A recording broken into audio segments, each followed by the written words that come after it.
Hey guys, so this is going to be about the best unsold buyer follow-up call in the world, part 2. Hey guys, Tommy Ady here. You probably already watched part 1 of this. If not, then get over there and check it out right now. Part 1 was about following up with an unsold customer after they've been to your business. The initial follow-up call is just to say, hey, thanks for coming by. See if they thought of any other questions, and then, the big then, close them on another appointment so you can close this deal. The reason why I want to close them on an appointment is so I can get them back in the store to close the entire deal. There's a couple of ways that you can do this. You can try closing the entire deal over the phone, or you can just try closing the appointment, which means they come back and then you close the deal in the store. Now, I always try going for the appointment first, and the reason why is if I can get them back in the store, they are now a different type of customer. Now they're called a B-back. A B-back is a customer, they came in on the B-back bus, they walked in your store, but they left without buying.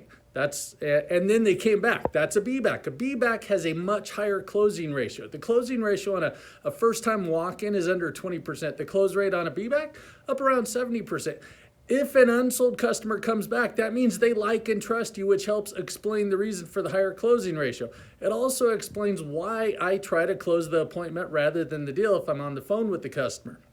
Another reason why I try to close the appointment rather than the deal while on the phone is because it's pretty easy for a customer to call up another salesperson to compare or share your numbers.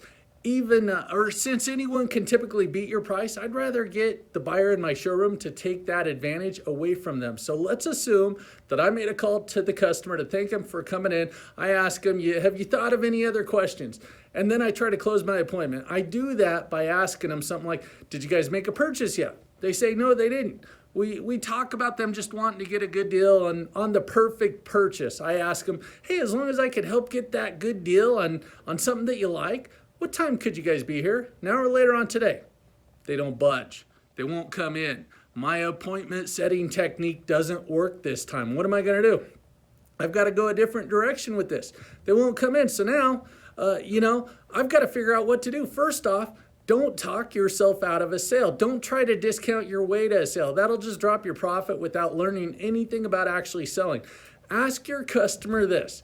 Hey guys, just so I know that we're looking at the right model for you, I've got to ask you a question. Based on the model that we looked at on a scale of from 1 to 10, with a 1 meaning that you hate it and a 10 you totally love it, how would you rate this? What number would you put on it? Your customer's going to say something like a 7 to a 9. Right after they say a number, it doesn't matter what number, you ask them, what would it take to make it a 10? That's all you're going to say. Now you're going to hear crickets. Don't speak. Your customer will tell you exactly what you need to do to sell this to them. Now the truth is going to come out. The number one objection that you're going to hear, your price is too high. But you're also going to hear they want a different color, a different year. They want more for their trade. That's why we make follow-up calls to our unsold customers. That's why we do it so quickly. We found out that objections that our customers might not tell us while they're in front of us are easier for them to share once they leave the store.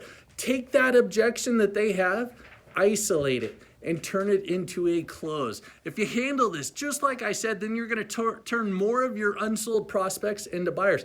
If you're not sure how to isolate an objection, then get signed up for one of my courses and watch part 3 of this video series. That's the second part that we just went over of my perfect unsold follow-up call. I hope that it's getting easier for you. Do me a favor, if you like this, then please click like, share it with your friends, and make sure you check out one of my free master classes. They're usually on Thursdays over at TommyAdy.com. See you soon.